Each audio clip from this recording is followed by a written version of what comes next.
kita bisa merasakan kalau chemistry kita ketika kita disatukan Tuhan sebagai orang yang sudah tidak terlalu maksudnya memikirkan diri sendiri dan hal-hal yang berkaitan daging kita, tapi kita orang-orang yang sudah Tuhan bawa tarik itu pikiran dan fokus kita kepada jiwa. Itu dahsyat banget ya, luar biasa, saya senang sekali. Ya, mari kita akan siapkan hati kita karena nanti Pastor Aditya Perdana Wijaya Wijoyo akan berbagi buat kita semua. Haleluya. Saya ingin ngajak nyanyi beberapa pujian saja sebentar, dan nanti kita akan sama-sama nikmati kebenaran firman Tuhan. Ya, sebentar saya share screen-nya.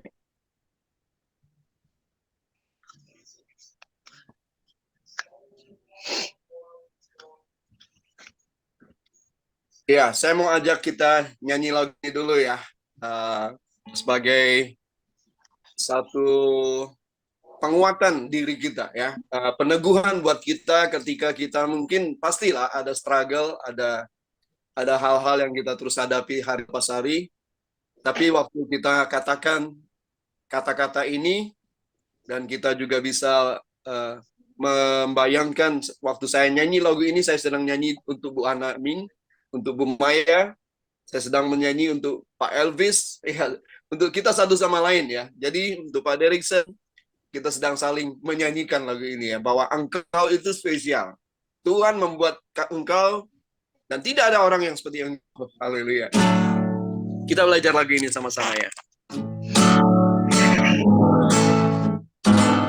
You are very special. There's no one just like you. God has made you special. Yes, there's no one just like you. Padit, you are very special. You are very special. There's no one just like you. God has made you special. Amen. There's no one just like you. Sekali lagi. You are very special.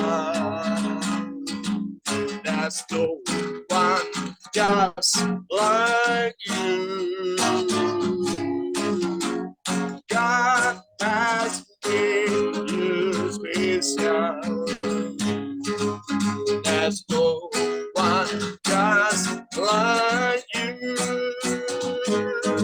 There's no one just like you. Maya, there's no one just like you. There's no one just like you. Ya, tidak ada orang seperti Bu Maya ya. Wah, Bu Hana, nggak ada. Kenapa, saudara? Itu yang ditulis dalam Kidung Agung 2 ayat 14. Hai merpatiku, di celah-celah batu, di persembunyian lereng-lereng gunung. Malam ini saya harap kita bisa perlihatkan wajahmu. Lihat wajahmu, jangan bersembunyi di balik kameramu.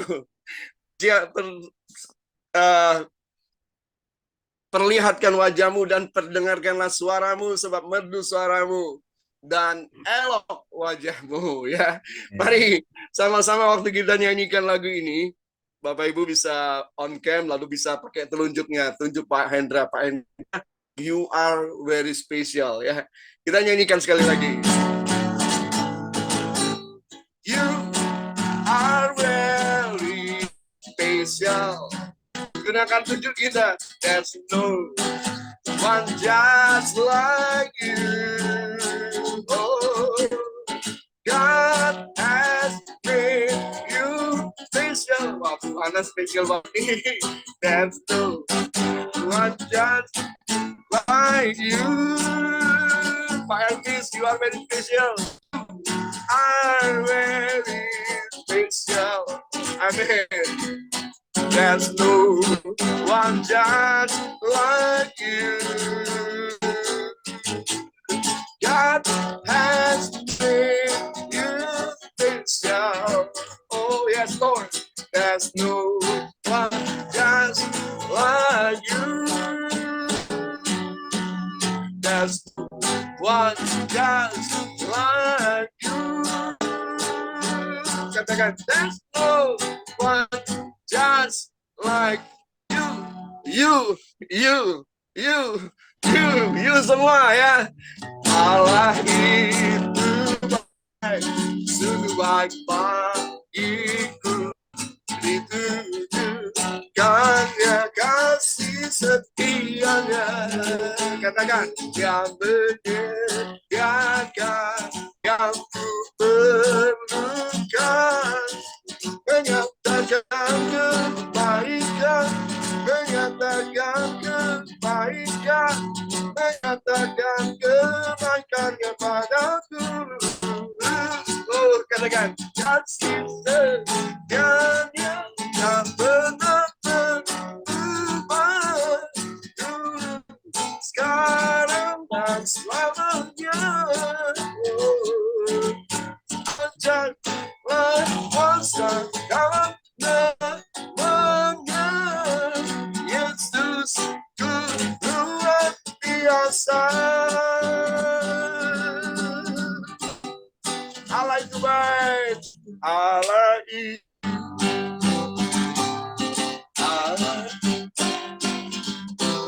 Allah itu baik. Saya turunkan saudara, sungguh baik bagiku.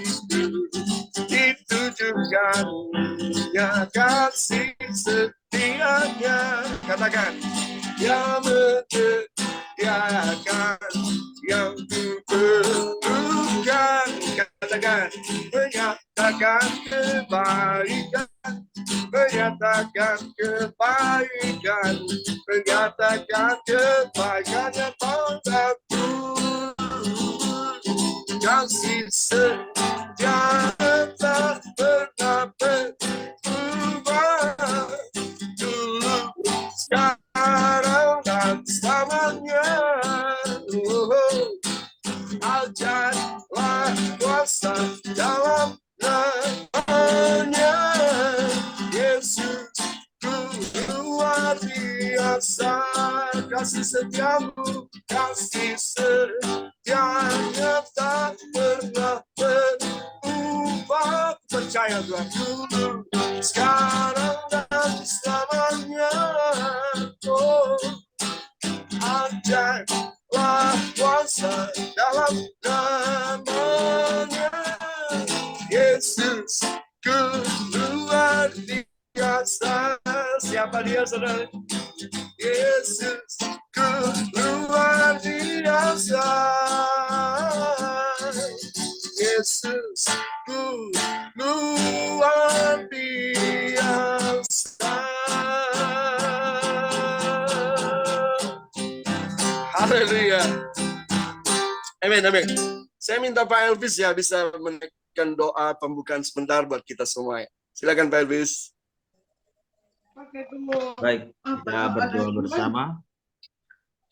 Meeting. Bapa yang Maha Mulia, kami sangat bersyukur atas kehadiran Tuhan bersama kami dalam ruangan Zoom ini. Terima kasih atas segala kemurahan, kebaikan yang Kau berikan bagi kami. Engkau Allah mengajarkan kami untuk taat dan setia di hadapan Tuhan. Terima kasih Tuhan untuk sukacita bersama kami di tempat ini ya Tuhan. Bapa, kami serahkan di dalam segala waktu-waktu yang akan ke depan Tuhan, dan hamba-Mu yang akan menyampaikan firman-Mu yang ajaib. Tolonglah kami dengan kuasa Roh Kudus, lawatlah kami sehingga setiap firman yang kami dengar, setiap firman yang kami baca, itu menguatkan kami, merubah kami, mendidik kami, seturut dengan jalan rencana-Mu yang ajaib dalam kehidupan kami ya Tuhan. Terpujilah mulia nama-Mu Tuhan.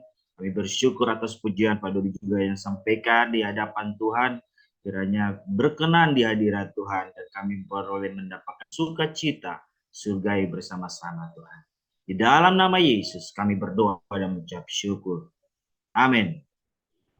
Amin. Terima kasih Elvis. Kita terima sukacita surga ya, seperti yang kita didoakan tadi. Kita nyanyikan pujian ini. Amin. Terima sukacita surga, itulah kekuatan bagi jiwa. Dapat rasakan kasihnya di tengah badai yang bergelora.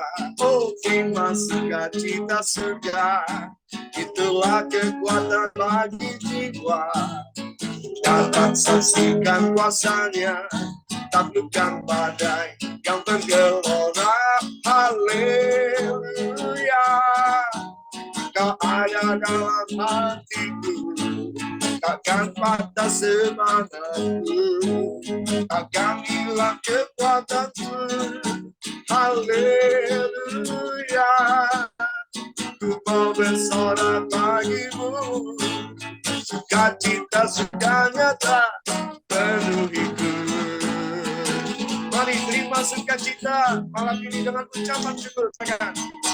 Terima sukacita surga, itulah kekuatan bagi jiwa. Dapat rasakan kasihnya di tengah badai yang bergelora. Terima sukacita surga, itulah kekuatan jiwa. Dapat saksikan kuasanya, taklukkan badai yang bergelora. Haleluya, Kau ada dalam hatiku, takkan patah semangatku, takkan hilang kekuatanku. Haleluya, ku mau bersorak bagimu, sukacita sudah nyata penuhiku. Haleluya, haleluya, Kau ada dalam hatiku, takkan patah semangatku, takkan hilang kekuatanku. Haleluya, Kau bagiku, sukacita surga nyata penuhiku. Sukacita surga nyata penuhiku. Sukacita surga nyata penuhiku. Ya, amin. Amin, amin, amin. Kita siapkan hati kita sebentar untuk terima kebenaran firman Tuhan. Dan ada satu pujian yang saya sangat suka, yang ditulis oleh Sidney Mohede, ya. Dia seorang penulis lagu yang Tuhan pakai dengan luar biasa. Dan saya sangat senang karena syairnya membawa saya lebih merendah atau lebih rendahkan hati, rendahkan diri di hadapan Tuhan. Haleluya. Mungkin bisa dibaca ya kata-katanya. Semua mahkota dunia kan ku letakkan, semua pujian manusia tak ku hiraukan, karena tak ada satu pun yang dapat gantikan. Hanya Kau yang kudus dan hanya Kau terbesar. Kau yang layak, Kau yang layak, Kau yang layak disembah. Kau yang layak, Kau yang layak, Kau yang layak disembah.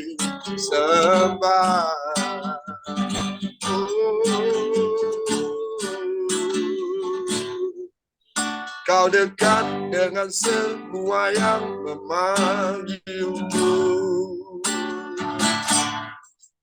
Betapa besar dan mulianya karyamu. Sungguh tak ada satu pun yang dapat gantikan.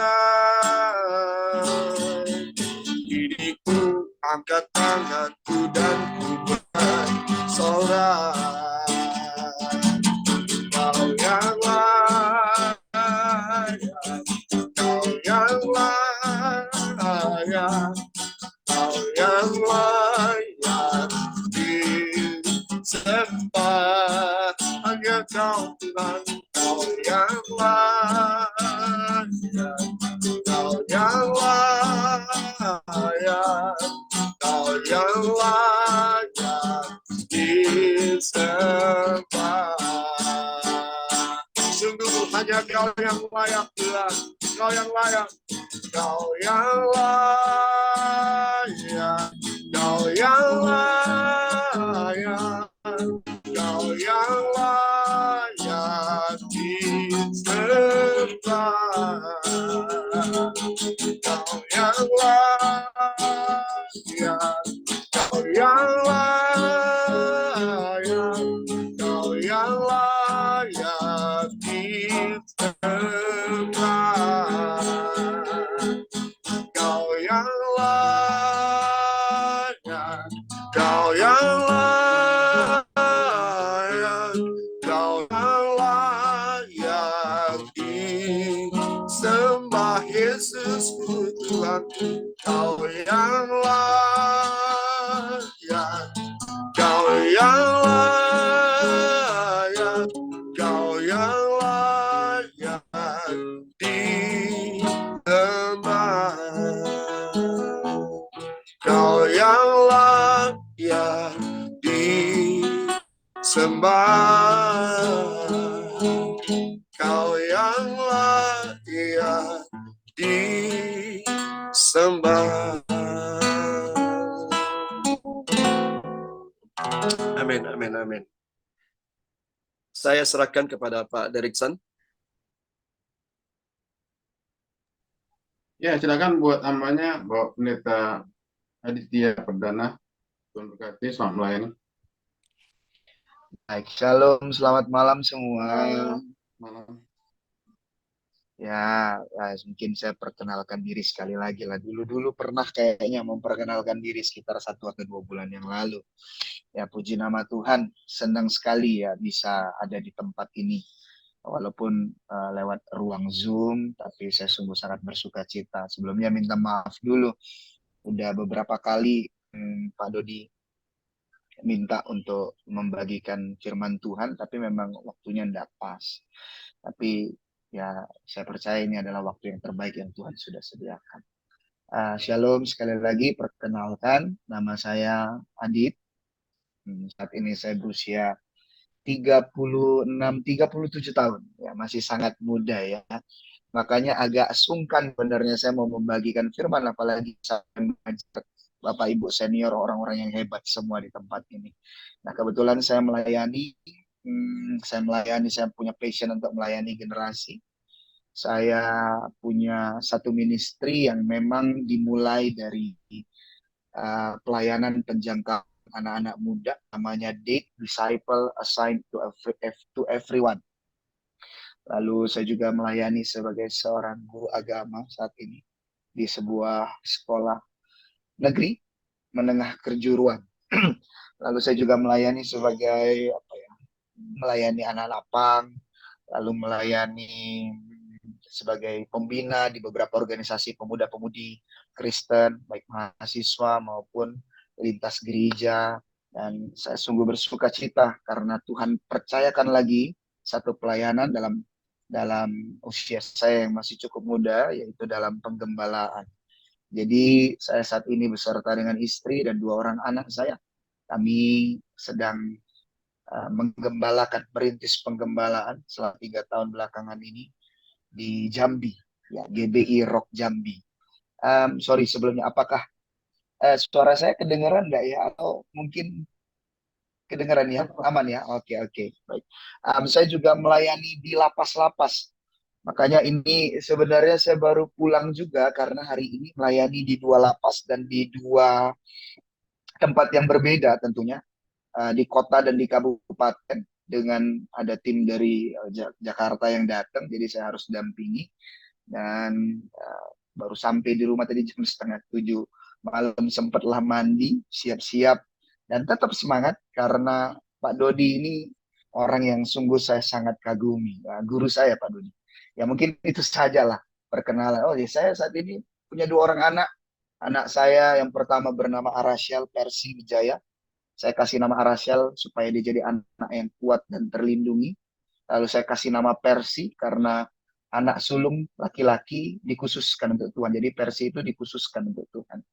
Lalu Abisyap, anak saya yang kedua namanya Abisya Pelayah Wijaya. Ya, saya tadi katanya satu keluarga dengan Ibu Maya. Senang sekaligus juga bukan cuma melayani, tapi ternyata ketemu keluarga juga di tempat ini. Senang sekali dengan sambutan dari Bu Maya tadi.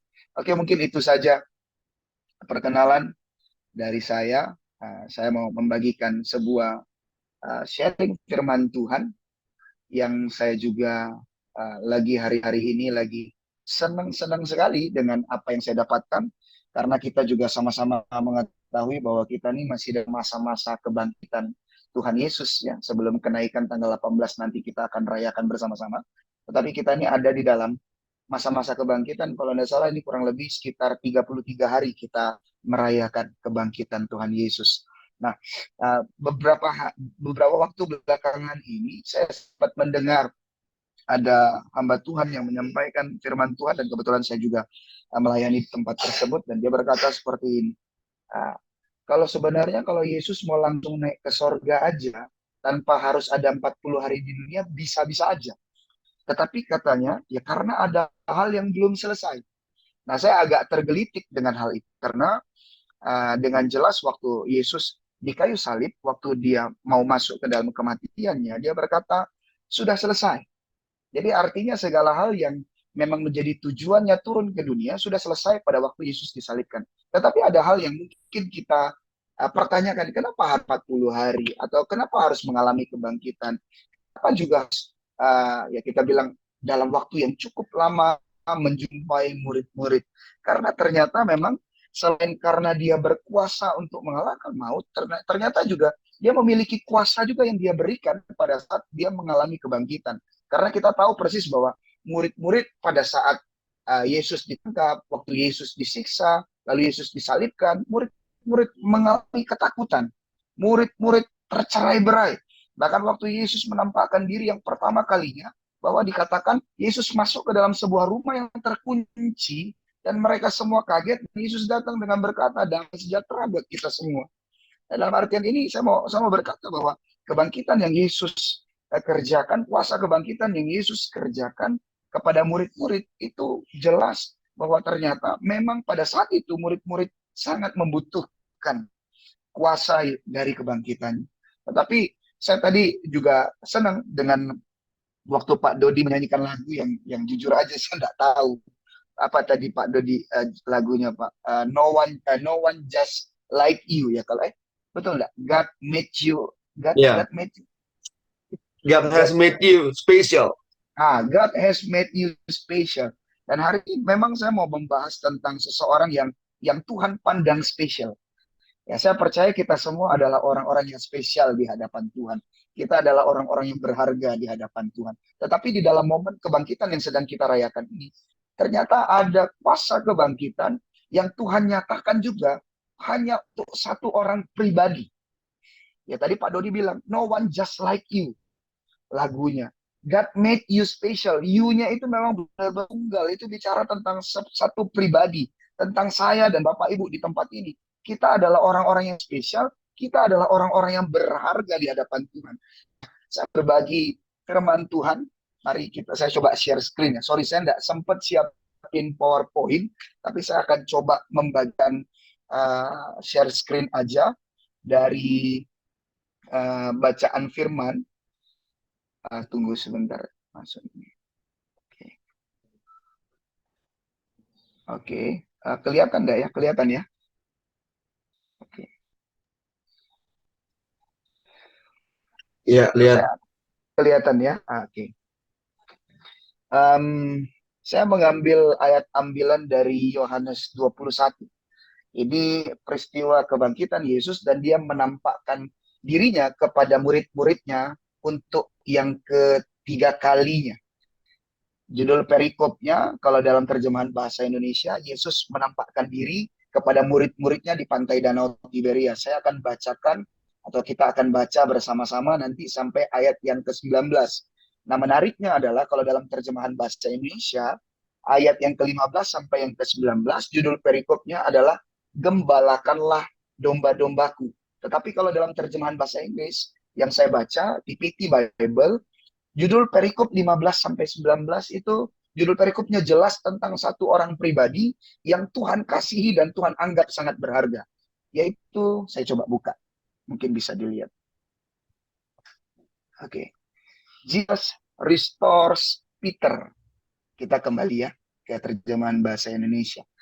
Artinya ada satu orang pribadi di dalam penampakannya yang ketiga kalinya kepada 7 orang murid-muridnya, tapi fokusnya hanya kepada satu orang yang bernama Petrus.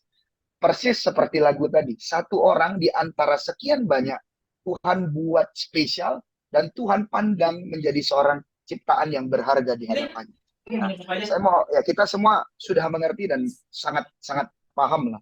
Kalau kita bicara tentang Petrus, karakternya yang keras, karakternya yang garang, karakternya yang berani, karakternya yang selalu jadi infanteri, karakternya yang meluap-luap, itu kita pelajari dan kita pahami. Nah, tetapi sampai pada suatu ketika, waktu Yesus akan diserahkan pada malam, dia makan malam Paskah pada saat itu, Yesus berkata kepada Petrus bahwa dia akan menyangkal Yesus 3 kali sampai ayam berkokok nantinya.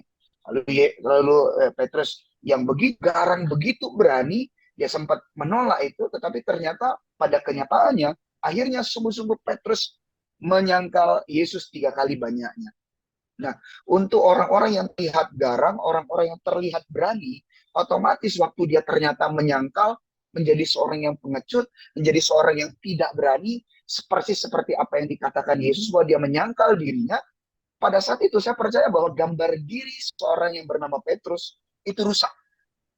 Malu, tengsin, gengsinya hancur, gambar dirinya berantakan. Karena orang-orang yang ada di dalam circle-nya pada saat di Yohanes 21 ayat 1 sampai 19 ini adalah orang-orang yang di mana circle itu adalah orang-orang yang memang tahu persis siapa Petrus dan apa yang dia katakan waktu Yesus berkata kalau dia 3 kali akan menyangkal Yesus. Nah, kita coba belajar. Ada beberapa poin yang akan saya sampaikan. Kalau tidak salah ada 3 sampai 4 poin. Kenapa apa yang Yesus kerjakan kepada pribadi yang bernama Petrus dan kuasa kebangkitannya itu mengajarkan kita apa sih? Memberikan kepada Petrus apa sih? Mari kita lihat. Saya akan bacakan dari ayat yang pertama sampai yang ke-5. Firman Tuhan berkata seperti ini. Kemudian Yesus menampakkan diri lagi kepada murid-muridnya di pantai Danau Tiberias dan ia menampakkan diri sebagai berikut. Di pantai itu berkumpul Simon Petrus, Thomas yang disebut Didimus, Nathanael dari Kana yang di Galilea, anak-anak Zebedius dan 2 orang murid lainnya. Ada 7 orang murid artinya bersama-sama dengan dan ada di dalamnya Petrus ayat 3. Kata Simon Petrus kepada mereka, "Aku pergi menangkap ikan." Kata mereka kepadanya, "Kami pergi juga dengan engkau."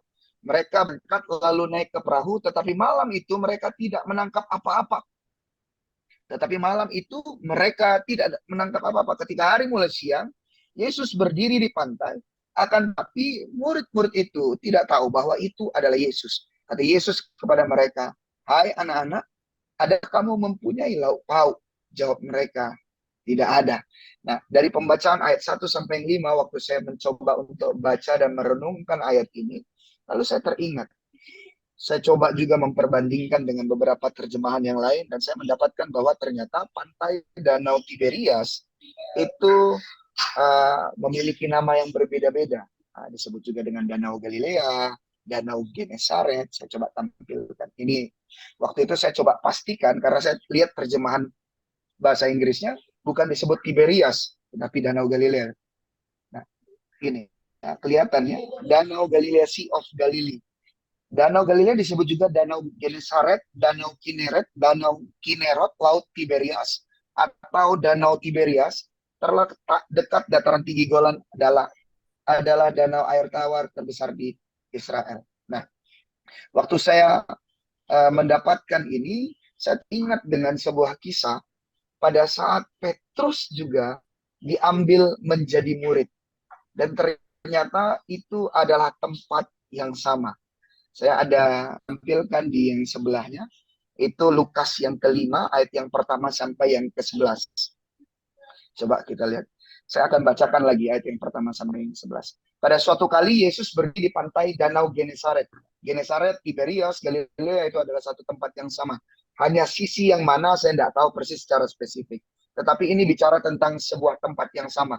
Dan kenapa saya bilang Yesus concern kepada satu orang pribadi bernama Petrus? Karena banyak hal nanti yang akan kita baca dan kita mengetahui bahwa memang tujuan Yesus menampakkan diri sungguh-sungguh untuk memulihkan satu pribadi, untuk menunjukkan kuasa kebangkitannya kepada satu orang pribadi bernama Simon Petrus. Kita lihat. Pada suatu kali Yesus berdiri di pantai Danau Genesaret, sedang orang banyak mengerumuni dia, ia hendak mendengarkan firman Allah. Ia melihat dua perahu di tepi pantai. Nelayan-nelayan telah terturun dan sedang membasuh jalannya. Ia naik dalam salah satu perahu itu, yaitu perahu Simon, dan menyuruh dia supaya menolakkan perahunya sedikit jauh dari pantai. Lalu ia duduk dan mengajar orang banyak dari atas perahu. Bayangkan keadaan ini, seorang nelayan profesional lah ya kita bilang, Simon. Lalu setelah dia melaut dari malam, karena harus angin darat kan untuk menuju ke laut, malam baru ada angin darat, lalu dia harus pulang ke pantai tanpa dapat apa-apa setelah pagi-pagi hari, setelah dia membasuh jalannya, rencananya mau disimpan, karena jala itu bicara tentang, kita bilanglah, senjata perangnya nelayan pada saat itu, suatu hal yang berharga bagi seorang nelayan, dia mau coba untuk simpan pada saat itu, tetapi ternyata Yesus menghampiri Simon Petrus, lalu naik ke dalam perahunya. Orang yang sedang capek itu disuruh bertolak ke tempat yang sedikit lebih dalam mungkin ya, kurang lebih seperti itu, jauh sedikit dari pantai. Lalu ia duduk dan mengajar orang banyak dari atas perahu. Yang keempat, setelah selesai berbicara, ia berkata kepada Simon, bertolaklah ke tempat yang dalam dan tebarkanlah jalamu untuk menangkap ikan. Bayangkan seorang yang pro diajar oleh, ya kita bilanglah anak tukang kayu yang besarnya di Nazaret, yang jelas yang dia lihat adalah pekerjaan bapaknya yang adalah tukang kayu, yang tidak pernah melaut, tidak pernah menangkap ikan, kurang lebih seperti itu. Bertolaklah ke tempat yang dalam dan tebarkanlah jalamu untuk menangkap ikan. Simon menjawab, Guru, telah sepanjang malam kami bekerja keras dan kami tidak menangkap apa-apa. Tetapi karena engkau menyuruhnya, aku akan menebarkan jala juga. Dan setelah mereka melakukannya, mereka menangkap sejumlah besar ikan sehingga jala mereka mulai koyak. Lalu mereka memberi isyarat kepada teman-temannya di perahu yang lain supaya mereka datang membantunya. Dan mereka itu datang, lalu mereka bersama-sama mengisi kedua perahu itu dengan ikan hingga hampir tenggelam. Ketika Simon Petrus melihat hal itu, ia pun tersungkur di depan Yesus dan berkata, Tuhan, pergilah daripadaku karena aku ini seorang berdosa. Sebab ia dan semua orang yang bersama-sama dengan dia takjub oleh karena banyaknya ikan yang mereka tangkap.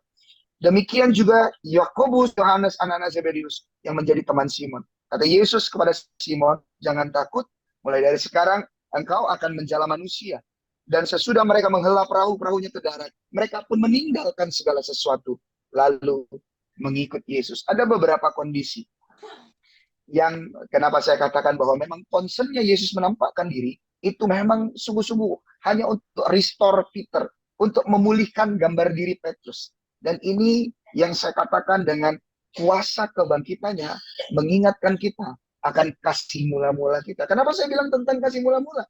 Karena waktu Yesus menampakkan diri kepada murid-murid dan memang concernnya kepada Petrus, dia mengingatkan Petrus dengan kondisi-kondisi yang hampir sama persis dengan pada waktu Petrus diambil menjadi seorang murid.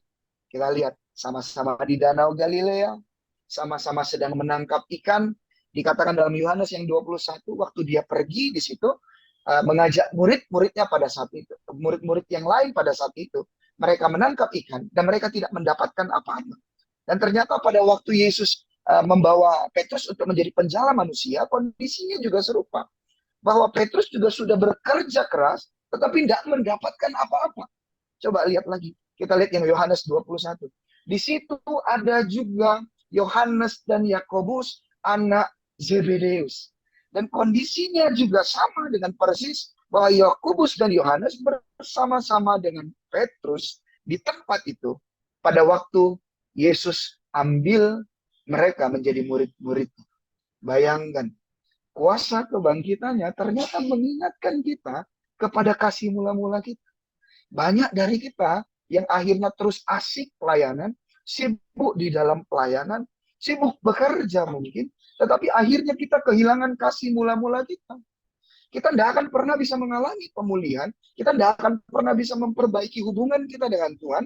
Konteksnya bicara tentang hubungan Petrus dan Yesus, yang seorang sudah menyangkal Yesus, yang kalau kita bilang Petrus itu mengalami gambar diri yang rusak, maka kita pun seringkali ada di dalam posisi yang sama dengan Petrus. Gambar diri kita rusak. Kita ini asik melayani Tuhan. Kita melakukan pekerjaan-pekerjaan Tuhan. Ternyata kasih yang kita lakukan pada sampai saat ini, itu berbeda dengan kasih mula-mula kita. Bayangkan kita lihat dalam Lukas yang kelima, ayat yang ke-11, dia berkata begini, dan sesudah mereka menghela perahu-perahunya ke darat, mereka pun meninggalkan segala sesuatu, lalu mengikut Yesus. Konteksnya itu bicara tentang Petrus sedang membasuh jala-jalanya. Bayangkan bagaimana berharganya jala-jala bagi seorang nelayan. Lalu kita bilang lah, namanya orang pergi melaut, otomatis yang dia rindukan adalah mendapatkan ikan. Dan kondisinya pada saat itu, Simon Petrus dan teman-temannya itu udah dapat banyak sekali ikan. Diisi di dalam 2 perahu sampai penuh. Tetapi pada waktu dia melihat Yesus, dia bilang begini, "Penjala daripada aku ini orang berdosa." Lalu Yesus bilang sama Petrus pada saat itu, "Jangan takut, mulai dari sekarang engkau akan menjala manusia." Ayat 11 bilang, mereka pun meninggalkan segala sesuatu, lalu mengikut Yesus. Kalau orang yang sedang mengalami kasih mula-mula, waduh, apa aja dia pasti buat untuk Tuhan, amin. Apa saja dia tinggalkan asal dia ikut maunya Tuhan. Itu orang-orang yang sedang mengalami kasih mula-mula, melihat kedahsyatan kuasa Tuhan. Orang yang mungkin tidak mengerti tentang laut, tidak tahu bagaimana menjadi seorang nelayan. Tetapi waktu dia berkata, apa yang dia katakan itu ternyata penuh kuasa. Dan apa yang menjadi kerinduan seorang nelayan pada saat itu mendapatkan ikan dalam jumlah yang banyak. Tetapi bayangkan, bahkan jalannya dia tinggalkan. Di ayat yang 11, mereka meninggalkan segala sesuatu. Jala yang tadinya dibasuh, itu ditinggalin. Perahunya ditinggalin. Ikan-ikan yang ada dalam jumlah yang banyak, ada di dalam 2 perahu itu, ditinggalin oleh Simon Petrus karena dia mengalami kasih mula-mula. Dia begitu mencintai Tuhan pada saat itu. Nah banyak, saya mau bilang, banyak dari kita. Banyak juga orang-orang Kristen, banyak juga orang-orang percaya yang kehilangan kasih mula-mulanya. Yang hidup dengan, ya udahlah, pelayanan ya kewajiban. Ya udahlah, ya bekerja ya sebaik mungkin lah. Ya masalah nanti untuk Tuhan itu urusan belakangan lah. Kita kehilangan kasih mula-mula kita. Mulai hitung-hitungan. Coba lihat Petrus, dia tidak hitung-hitungan. Jala itu aset, jala itu harta, ikan itu cuan. Lalu kita bilang tentang perahu-perahu yang ditinggalkan, itu juga bicara tentang inventory, tentang harta. Tetapi ditinggali. Nah banyak dari kita yang tidak hidup di kasih mula-mula kita, akhirnya hitung-hitungan.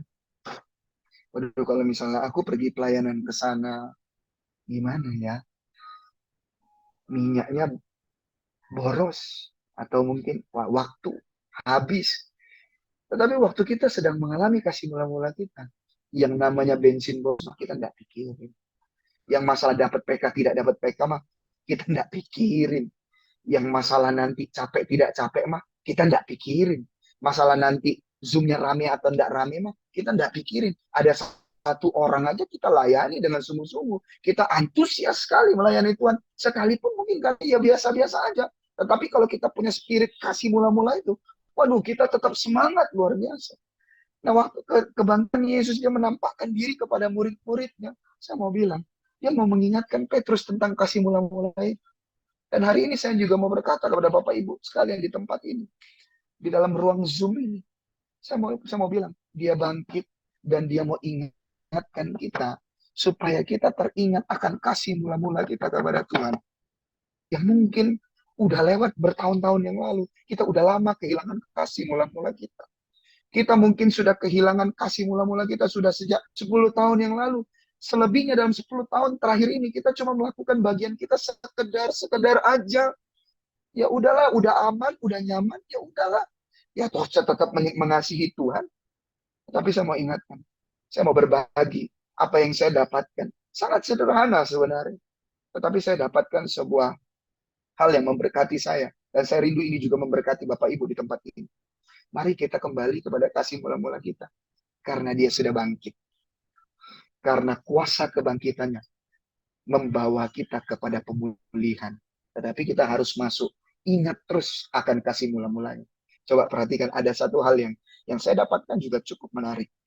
Di pantai itu dalam Yohanes 21 ayat yang ketiga. Kenapa saya juga bilang ini fokusnya kepada Simon Petrus. Coba lihat ya. Ayat yang ketiga, kata Simon Petrus kepada mereka, aku pergi menangkap ikan. Kata mereka kepadanya, kami pergi juga dengan engkau. Jadi yang menjadi inisiatornya, mereka pergi menangkap ikan di Yohanes yang ke-21 ini. Inisiatornya, penggagasnya adalah Simon Petrus. Lalu dikatakan, mereka ikut dengan Petrus. Mereka berangkat, lalu naik perahu, tetapi malam itu mereka tidak mendapatkan apa-apa.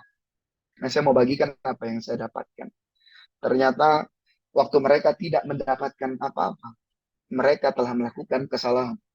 Ternyata murid-murid pada saat itu, pada waktu Yesus menampakkan diri yang pertama kalinya di Lukas 24. Mari kita coba. Saya bukakan. Lukas 24. Lukas 24.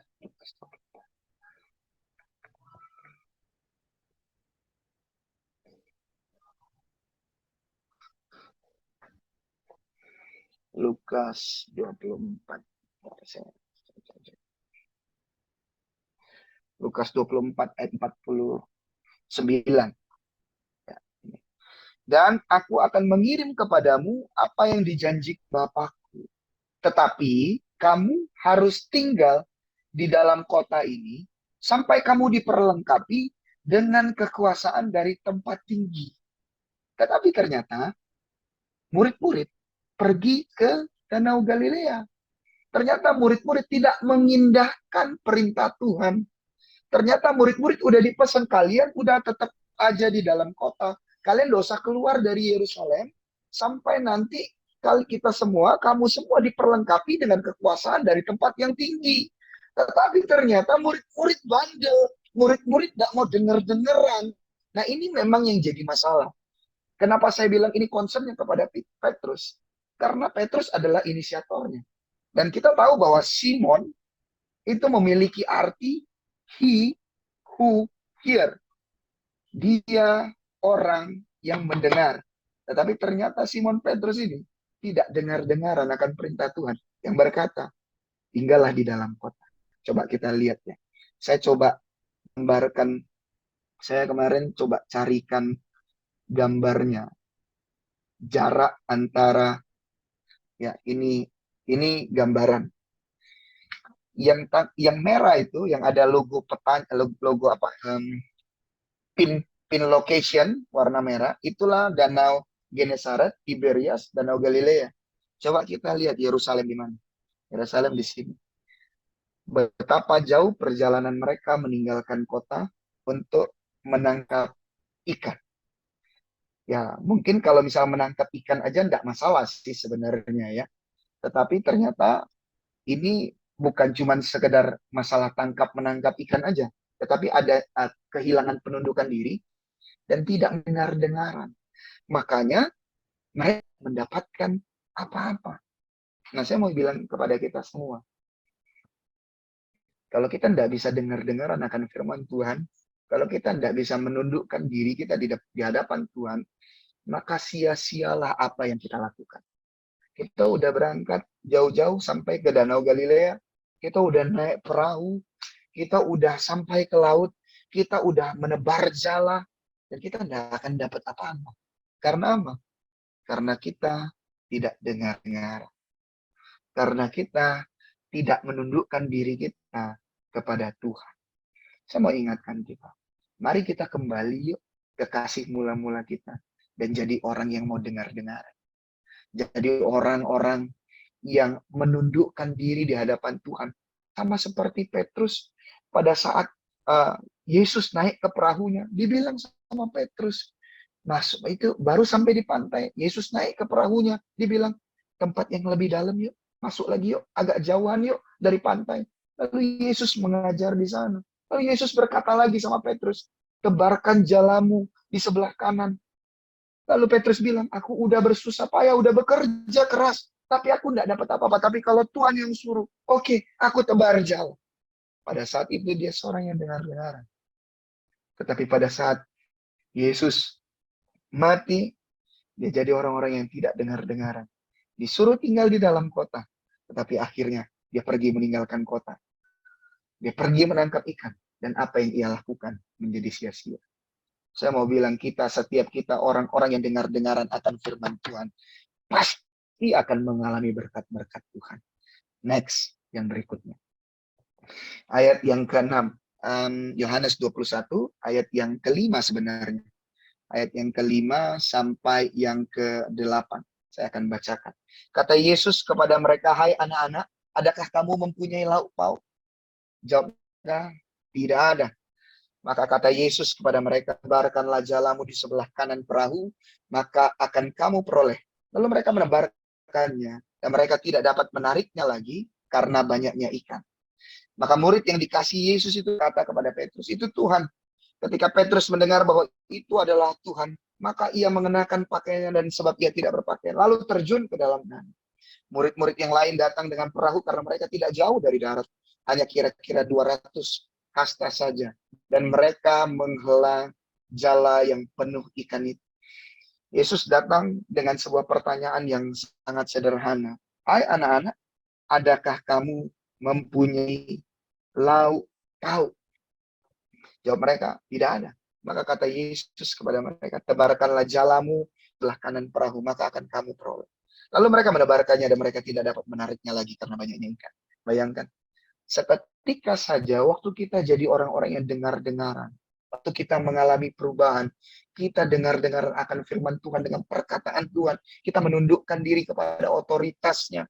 Dia sungguh-sungguh Allah yang luar biasa.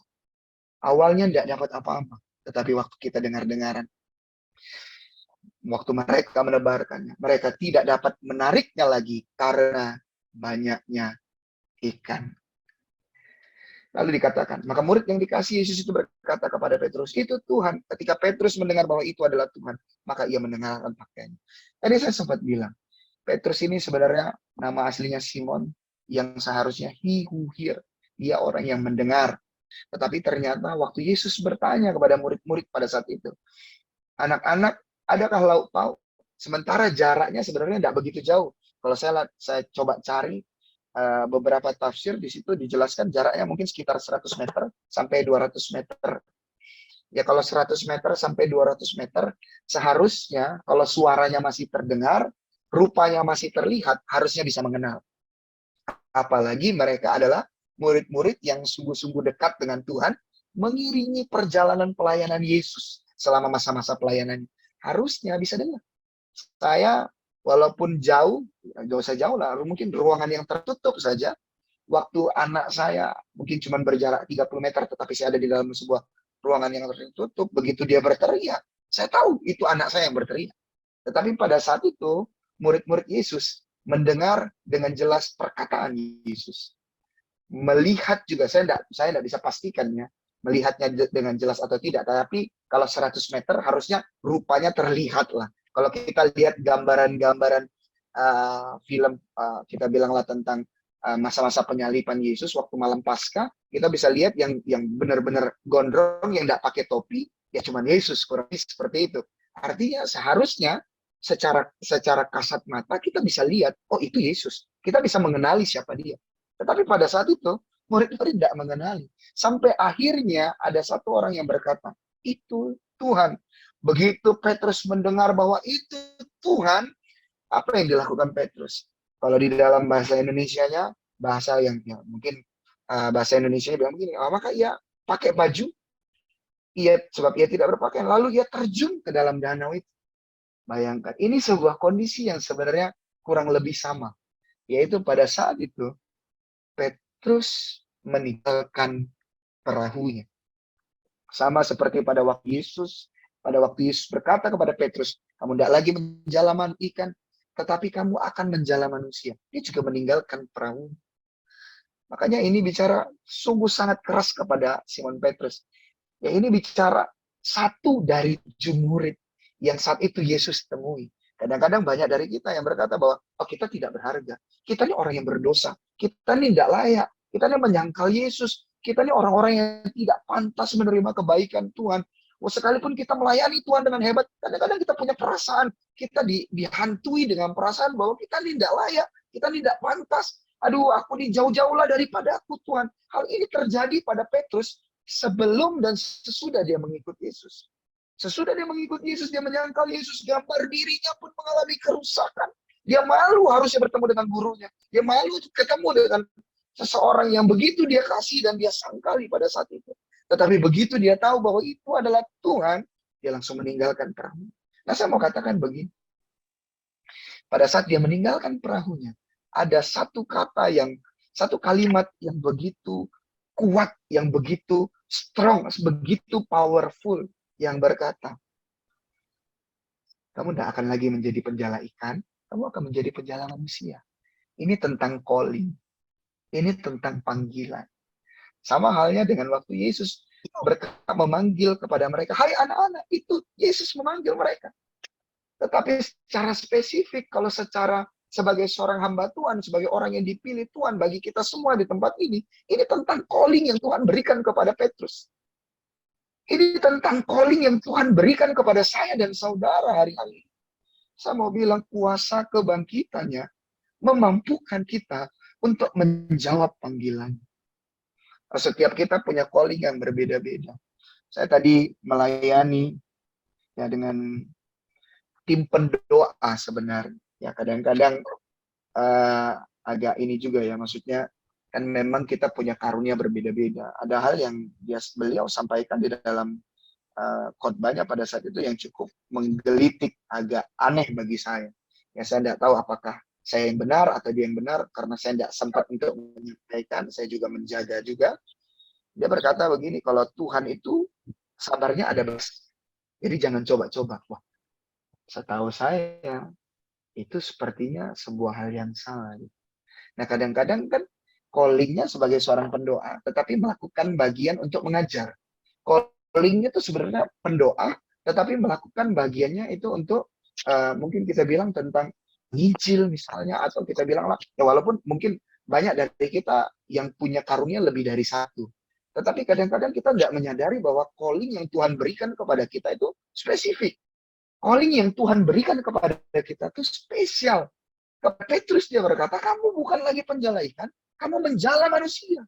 Nah kepada setiap kita juga Tuhan memberikan calling yang spesifik, saya percaya. Nah seringkali kita merasa bahwa calling yang Tuhan berikan itu tidak mampu untuk kita lakukan. Tidak bisa untuk kita lakukan. Kadang-kadang kita berpikir, calling yang Tuhan berikan kepada kita itu tidak realistis. Tidak bisa, kita secara manusia kita tidak mampu. Ya memang secara manusia kita tidak akan pernah mampu menanggapi atau menjawab, bahkan melakukan panggilan Tuhan yang kita bilang Tuhan kita Tuhan yang begitu luar biasa, punya rencana yang begitu besar. Kita manusia yang sepele ini, yang kecil ini tidak akan mampu menggenapi rencana yang besar. Rencana yang besar tanpa seizin, tanpa kuasa yang Tuhan berikan sendiri kepada kita. Nah, saya mau bilang, dalam kebangkitannya ini, dalam peristiwa dia menampakkan diri kepada murid-muridnya pada saat itu, yang concernnya kepada Petrus, memulihkan gambar diri Petrus yang sudah rusak, kita bilang restoring Petrus. Di sini Saya mau bilang, ini memampukan kita untuk menjawab calling kita. Banyak dari kita mungkin yang punya calling yang udah lama nih. Udah dari 20 tahun yang lalu. Tuhan taruh di dalam hati kita. Buka sekolah, kan? Anda bisa, Tuhan. Aku tidak punya uang, Tuhan. Aku mau berkarir dulu lah. Aku mau studi dulu lah. Aku mau mulai pelayanan penggembalaan dulu lah. Enggak, aku kasih kamu buka sekolah. Tapi akhirnya apa? Enggaklah Tuhan, nantilah. Aku belum bisa lah, aku belum bisa fokus lah. Nanti siapa yang akan support? Nanti guru-gurunya gimana? Ini misalnya. Atau mungkin ada sebagian dari kita di tempat ini yang Tuhan, kamu harus buka rumah sakit. Mungkin udah beberapa puluh tahun yang lalu. Atau mungkin dalam beberapa waktu masa lalu lah ya kita bilang. Udah pernah ditaruh itu di dalam kehidupan kita sebagai callingnya Tuhan. Sebagai sebuah destiny yang harus kita tuju, yang Tuhan berikan kepada kita secara spesifik. Tetapi kita seolah-olah kita tidak mampu untuk melakukannya. Saya mau bilang, tinggalkan ketidakmampuanmu. Masuk ke dalam danau, cari Tuhan. Maka kamu akan mampu. Dan ini bicara tentang kuasa kebangkitan yang akan memampukan kita menjawab setiap calling yang Tuhan berikan kepada kita. Bukankah kita melihat bagaimana Petrus setelah mengikut Yesus, dia benar-benar menjadi penjala manusia. Seseorang yang mungkin tidak terpelajar. Seseorang yang mungkin kerjanya kerja kasar aja. Tetapi waktu Yesus panggil dia, kamu menjala manusia. Dan dia mengikut Yesus, bersandar kepada Tuhan, ikut terus dalam pekerjaan Tuhan, melayani Tuhan. Wow, Tuhan kasih kemampuan untuk menjadi sungguh-sungguh seorang penjala manusia. Mungkin untuk Petrus penjala manusia, tapi buat kita mungkin berbeda-beda. Saya dulu juga sempat merasa bahwa pernah buat jargon sama Pak Dodi. Pak, saya mau jadi wali kota aja, Pak. Saya mau jadikan Jambi berlendir, Pak. Bersih, lengkap, damai, indah, rohani, Pak. Saya mau jadi wali kota aja, Pak. Saya sering jadikan itu guyonan sama Pak Dodi. Tapi dari SMP saya tahu Tuhan panggil saya jadi anak Tuhan. Saya tahu Tuhan panggil saya untuk melayani Tuhan. Saya tahu persis itu. Tetapi saya coba, enggak lah. Jadi wali kota lebih asik kayaknya. Kayaknya jadi pengusaha lebih asik kayaknya. Kayaknya lebih baik untuk lakukan ini dan itu.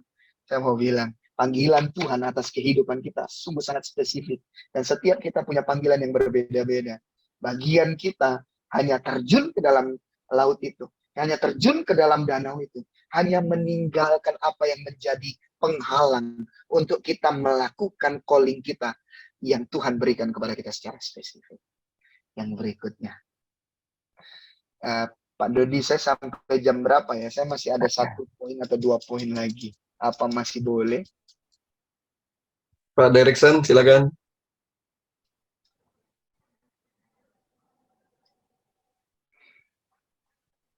Masih Pak, silakan aja Pak. Oke Pak. Terima kasih. Baik, yang ke-9, ayat yang ke-9 dan seterusnya. Ketika mereka tiba di darat, mereka melihat api di atasnya ikan dan roti. Kata Yesus kepada mereka, bawalah beberapa ikan yang baru kamu tangkap itu. Simon Petrus naik ke perahu, lalu menghela jala itu ke darat, penuh ikan-ikan besar. Ada disebut ikan yang ditangkap itu ikan-ikan yang besar. Dan disebut lagi jumlahnya 153 ekor banyaknya. Dan sungguh pun sebanyak itu jala itu tidak koyak. Kata Yesus kepada mereka, marilah dan sarapanlah. Tidak ada di antara murid-murid yang berani bertanya kepadanya, siapakah engkau? Sampai di situ aja biar cepat. Yang mau jadi fokus pembahasan saya yaitu dari ayat yang ke-9 sampai ayat yang ke-10. Tadi saya selalu bilang ada beberapa fakta kenapa concernnya kepada Petrus. Perlu kita ingat bahwa pada saat Petrus menyangkal Yesus 3 kali itu, salah satunya adalah pada saat dia sedang diam, dikatakan. Dia sedang menghangatkan badannya di depan api. Waktu di ayat ke-9 Yohanes 21 ini katakan ketika mereka tiba di darat, mereka melihat api arang. Jadi pembahasan mereka itu sedang ada di depan api arang. Kondisi yang sama seperti pada waktu Petrus menyangkal Yesus. Salah satu sangkalannya. Kata Yesus kepada mereka ayat 10. Bawalah beberapa ikan yang baru kamu tangkap itu. Simon Petrus naik ke perahu lalu menghela jala itu ke darat. Penuh ikan-ikan besar, 153 ekor banyaknya. Dan sungguh pun sebanyak itu, jala itu tidak koyak. Jumlahnya 153 ekor dan ikan gede-gede. digambarkan bahwa sungguh pun sebanyak itu jala itu tidak koyak. Artinya kalau dalam bahasa ini, kalau saya terjemahkan dengan bahasa yang sederhana, seharusnya koyak. Tetapi dikatakan sungguh pun sebanyak itu, jala itu tidak koyak. Ini kesimpulannya seharusnya bisa koyak, tetapi tidak koyak. Nah inilah kita orang-orang yang dengar-dengaran dengan firman Tuhan, orang-orang yang tunduk, taat, ada otoritas, maka kita akan melihat bahwa jala kita tuh tidak akan koyak. Loh, kita mau dapetin ikan dalam jumlah yang banyak mah bisa-bisa aja. Kita mau mencapai sesuatu, mendapatkan sesuatu, itu bisa-bisa aja. Saya kasih gambaran kayak gini, kita mau dapat uang 10 juta, itu gampang aja. Mau dapat uang 1 juta, gampang aja. Tapi banyak kita, waktu kita mendapatkan 100 juta, mendapatkan 10 juta, atau mendapatkan 1 juta itu, banyak juga pengeluaran kita yang ternyata mendekati jumlah pendapatan kita, atau jangan-jangan lebih dari pendapatan kita. Kita dapat 10 juta misalnya, tiba-tiba kecelakaan, harus keluar uang 8 juta. Ternyata kehilangan HP, harus beli HP 1.500.000. Akhirnya kita tidak bisa menikmati itu. Atau misalnya kita kerja dapat 1 juta, ternyata sakit, kena biaya berobat 200.000, beli obat 400.000, dan lain-lain. Nah, saya mau bilang, artinya kalau kita mengalami kondisi seperti itu, artinya kita sedang koyak jala kita. Maka kita perlu menyelidiki hati kita. Kita perlu menyelidiki diri kita. Apakah ternyata kita ini orang-orang yang tidak dengar-dengaran kah? Atau kita ini orang-orang yang tidak taatkah akan firman Tuhan? Sama seperti murid-murid pada konteks di atas, yang ternyata tidak dengar-dengaran dan tidak dapat apa-apa. Tetapi waktu mereka mendengar, waktu disuruh diperintahkan, dia tunduk, mereka mengikuti apa yang menjadi perintahnya Tuhan. Mereka mendapatkan ikan dalam jumlah yang besar dan tidak koyak, yang seharusnya koyak. Nah, ini perlu jadi satu hal yang perlu kita pikirkan. Apakah hari-hari ini kita seringkali kehilangan apa yang kita dapatkan? Atau jangan-jangan apa yang kita dapatkan tuh bocor-bocor. Bocor halus kalau orang Jambi bilang. Tapi keliling. Bocornya halus memang. Tapi kalau udah bocornya halus tapi banyak keliling, ya kempesnya kempes banget. Habisnya habis-habisan. Nah, banyak dari kita yang seringkali alami itu. Orang percaya, orang tidak percaya. Ya kita bilang lah, konteksnya dulu kita bicara tentang murid-murid, orang-orang yang percaya lah. Kita seringkali loh alamin itu. Nah, kita perlu selidiki, apakah kita ini orang-orang yang dengar-dengaran atau enggak. Nah, saya mau ajak kita lagi. Di ayat yang ke-11. Simon Petrus naik ke perahu, lalu menghela jala itu ke darat. Penuh ikan-ikan besar, 153 ekor banyaknya. Di kata 153 ekor ini benar-benar bikin saya penasaran. Saya benar-benar penasaran banget, karena pada saat saya mendengarkan ini, saya juga mendengarkan senior pastor kami, Pak Timotius Arifin, dia membahas tentang angka 153 juga. Dia bilang begini, 100 itu bicara tentang mujizat, karena Abraham mendapatkan anak pada usia yang 100. 50 itu bicara tentang pembebasan, karena tahun Yobel. 3 itu bicara tentang kebangkitan. Lalu saya coba juga, jangan-jangan ada arti lain nih. Angka 153 ini ternyata punya makna yang lain nih. Lalu saya coba iseng-iseng, saya searching. Apa sih maksudnya 153 ini? Ternyata 153 ekor ikan itu bicara tentang 153 spesies ikan yang ada di dunia pada saat itu. Ada orang-orang pintar Yunani, ada istilahnya kalau saya tidak salah ingat ya, Opien Leonitica. Jadi mereka memang pakarnya binatang. Jadi mereka memang mempelajari tentang hewan-hewan. Dan pada saat kejadian ini, mereka mencatat di dunia hanya ada 153 ekor, bukan 153 ekor, tetapi 153 spesies atau jenis ikan yang ada di dunia. Artinya yang ditangkap oleh mereka pada saat itu merepresentasikan seluruh ikan, semua ikan. Saya lalu berpikir, berarti waktu Tuhan membawa Petrus kembali kepada kasih mula-mulanya, mengingatkan pada masa waktu dia diambil menjadi seorang muridnya pada saat itu, lalu dibilanglah diberikan kemampuan untuk menjawab callingnya sebagai penjaga penjala manusia. Ternyata yang dimaksud tentang calling itu bicara tentang keseluruhan. Yang kita katakan, yang kalau konteksnya tentang Petrus, berarti menjala manusia, itu seluruh manusia tanpa pembeda-bedaan. Bukan cuma orang Yunani saja, bukan cuma orang Yahudi saja, ya juga orang Samaria, tetapi sampai ujung bumi. Maka firman Tuhan berkata, dia berikan kepada kita amanat agung. Pergilah, jadikanlah segala bangsa muridku. Baptislah dan ajar. Nah, kita menerima amanat agung itu. Dan oleh karena kuasa kebangkitan Tuhan yang menampakkan dirinya kepada Petrus, pulihkan gambar diri Petrus. Dan dia mengerjakan suatu hal yang begitu memberkati saya. Bahwa ternyata panggilan yang diberikan kepada Petrus itu juga bicara tentang seluruh umat manusia. Karena 153 spesies, 153 ekor itu representasi dari 153 spesies. Nah, ini bicara tentang kuasa kebangkitan yang memampukan kita untuk memberitakan kabar keselamatan itu kepada semua umat manusia tanpa terkecuali, tua muda. Kita bilanglah mau suku tertentu, tidak terkecuali. Semuanya harus mendengar pemberitaan Injil. Semuanya harus menerima callingnya. Semuanya juga harus kena dampak dari calling yang Tuhan berikan kepada kita.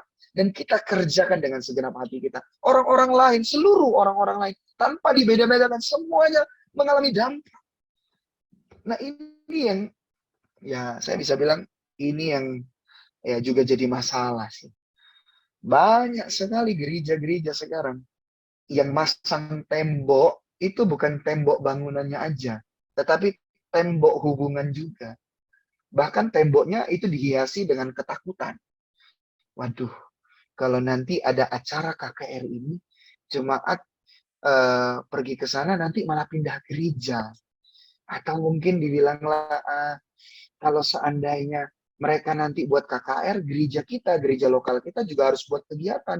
Supaya nanti jemaat kita tidak ikut kegiatan yang di sana. Waduh, ngeri sekarang. Sikut sana, sikut sini. Yang namanya unity itu tidak mau dibangun. Mikirin diri sendiri aja.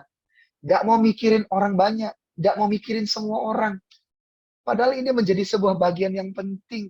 Bahwa kita punya tugas yang sama. Sebagai gereja Tuhan, sebagai hamba Tuhan, entah dari denominasi apapun kita punya tugas yang sama, yaitu pergilah menjadikan segala bangsa murid. Ya ini miris juga yang kita lihat adalah apa yang gereja lakukan, apa yang orang-orang lakukan, melayani orang itu milih. Kita tidak mau layani sembarang orang.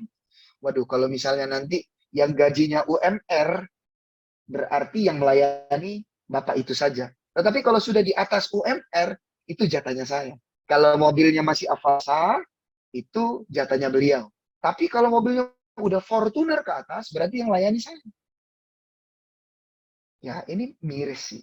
Saya percaya di tempat ini, dalam ruang Zoom ini, kita punya pikiran dan tujuan yang benar melayani Tuhan. Kita punya hati yang clear untuk melayani Tuhan. Dan di sini kita bisa belajar bahwa 153 ekor itu mengajarkan kita tidak membeda-bedakan. 153 ekor itu bicara tentang keseluruhan. Tidak boleh pilih-pilih. Yang nanti PK-nya 200 kah? Kita tidak mau pergi. Oh, kita ada perbandingan. Hari Minggu di-sharingkan untuk melayani di satu tempat yang kita udah tahu kalau di situ PK-nya 1 juta. Tapi kita sebelumnya sudah janji untuk layani pelayanan di satu gereja. Sebelumnya udah jauh-jauh hari. Tapi tahu kita, oh PK yang di sini lebih kecil. Tahan, kita tinggalin. Kita pilih-pilih. Ya manusiawi sih ya. Manusiawi. Ya dibilang tidak boleh ya saya tidak berani ngomong juga karena saya tidak bisa ngasih uangnya sebenarnya. Tapi saya mau bilang, yang Tuhan ajarkan kepada kita itu 153 ekor. Mau dia kaya, mau dia miskin, dia harus dengar firman Tuhan. Mau dia Batak, mau dia Cina, mau dia orang Timur, mau dia orang Manado, orang Jawa, dia tetap jadi bagian yang mendapatkan pelayanan yang Tuhan berikan kepada saya dan saudara di tempat ini. Dan yang terakhir, ayat yang ke-15 sampai yang ke-19. Tadi saya sudah bagikan bahwa dalam terjemahan bahasa Inggris ini tentang Jesus restores Peter, ini yang menguatkan saya bahwa ternyata memang fokusnya kepada Petrus. Kita lihat, sesudah sarapan Yesus berkata kepada Simon Petrus, Simon anak Yohanes, apakah engkau mengasihi aku lebih daripada mereka ini? Jawab Petrus padanya, benar Tuhan. Engkau tahu bahwa aku mengasihi engkau. Kata Yesus kepadanya, gembalakanlah domba-dombaku. Saya tidak perpanjang lah ini, tapi kurang lebih seperti ini. Saya akan ringkas. Saya akan rangkum, bukan kurang lebih. Tetapi memang benar-benar Tuhan tanya 3 kali, dan Petrus menjawab 3 kali. Dalam pertanyaan Yesus, ada jawaban Petrus. Saya tidak mau bahas juga tentang apa sih akar kata dari cinta yang dibilang sama Yesus, kenapa sih jawabannya Petrus. Tapi saya mau bilang, ada satu hal yang menarik, ada satu hal yang memberkati saya. Waktu Simon Petrus menyangkal Yesus itu 3 kali banyak. Dan 3 kali juga di dalam restore Peter, dalam memulihkan gambar diri Petrus, Yesus juga bertanya 3 kali. Dan dia bertanya 3 kali kepada orang yang menyangkalnya 3 kali. Itu di pertemuannya yang ketiga kepada murid-muridnya. Saya percaya ini bukan sebuah hal yang kebetulan. Dia begitu mengasihi Petrus. Dia menciptakan Petrus sedemikian rupa dengan gambaran yang indah. Dia pengen Petrus kembali. Nah, begitu juga dengan saya dan saudara di tempat ini. Saya percaya bahwa setiap kita pun Tuhan rindukan untuk mengalami pemulihan. Tetapi ternyata menjadi pulih itu tidak gampang. Menjadi pulih itu bukan cuma sekedar dimaafkan. Menjadi pulih itu bukan cuma sekedar diterima. Karena Petrus dimaafkan. Petrus diterima enggak? Petrus diterima. Diampuni enggak? Diampuni Petrus. Tetapi dia tidak akan pulih kalau dia tidak dapat kata kunci ini. Dalam 3 pertanyaan, Yesus bilang sama Petrus, dia bilang, gembalakanlah domba-dombaku. Ini, saya mau bilang, ini tentang sesuatu yang Tuhan percayakan. Saya kasih gambaran. Saya seorang anak, saya jadi seorang pebisnis, orang tua saya percayakan saya modal 1 miliar. Waktu saya berbisnis, saya gagal, saya bangkrut, saya habis-habisan. Saya datang lagi sama papa saya. Saya bilang, Pi, uang 1 miliar saya sudah habis. Saya gagal, saya bangkrut, saya minta maaf. Papi bilang, iya, aku maafin kamu. Jadi kamu mau bisnis apa lagi? Oh, aku mau bisnis ini, Pi. Aku mau bisnis yang lain lah, mau coba lagi. Oke. Papi kasih kamu lagi 1 miliar. Tapi tolong hati-hati. Oke. 1 miliar dikasih modal, dia berbisnis lagi. Saya berbisnis lagi. Dan ternyata saya kembali gagal. Waktu saya kembali gagal, saya datang lagi kepada bapak saya bilang begini. Tapi saya gagal lagi nih. Boleh enggak? Saya minta modal lagi. Tolong percayakan lagi lah resource-nya. Tolong percayakan lagi lah uang papi sama aku. Papi yang baik, dia akan mempercayakan lagi. Lalu dia bilang, ya udah gini aja. Kemarin udah 1 miliar, lalu total jadi 2 miliar, aku percayain kamu 500 juta. Lalu dia berusaha sedemikian rupa. Ya, saya tidak mau bilang nanti gagal atau berhasilnya. Tetapi saya mau bahas poinnya adalah waktu kita mengalami kegagalan, seperti Petrus gagal karena menyangkal Yesus, gambar dirinya rusak.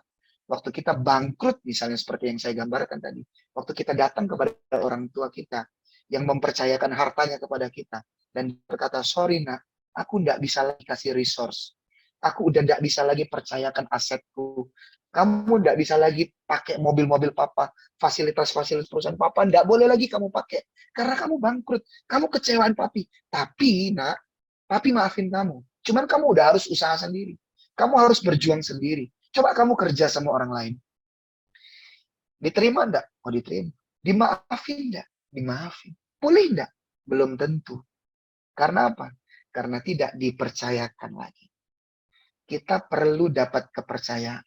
Ya memang kita perlu juga jadi orang yang dapat dipercaya. Tetapi coba lihat apa yang Yesus lakukan pada Petrus, orang yang menyangkalnya 3 kali. Waktu dia bertanya, apakah engkau mengasihi aku?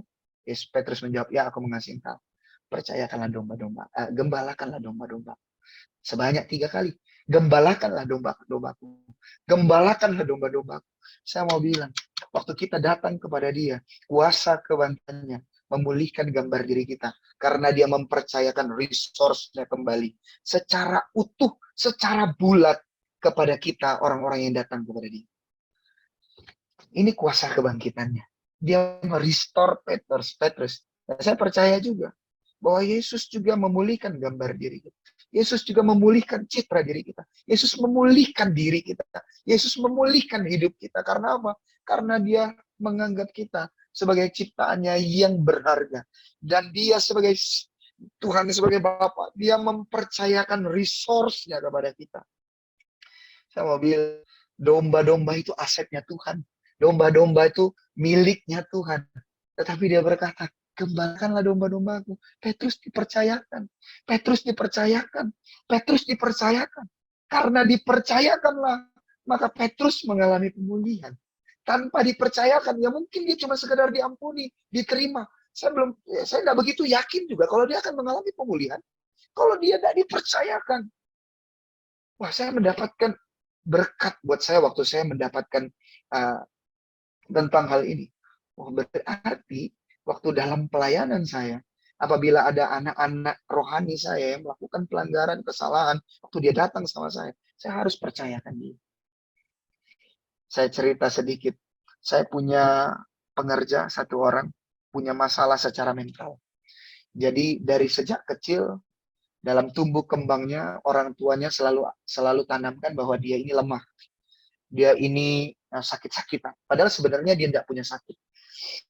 Lalu dia seketika saja, tiba-tiba, itu dia bisa tiba-tiba drop, tiba-tiba pingsan, tiba-tiba tidak sadarkan diri.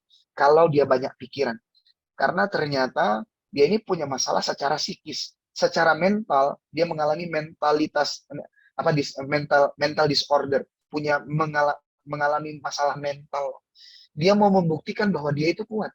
Sementara sebenarnya dia itu memang kuat, jadi tidak perlu dibuktikan. Akhirnya dia berperang terus dengan pikiran demi pikirannya. Nah, orang ini sebelumnya saya percayakan untuk megang musik.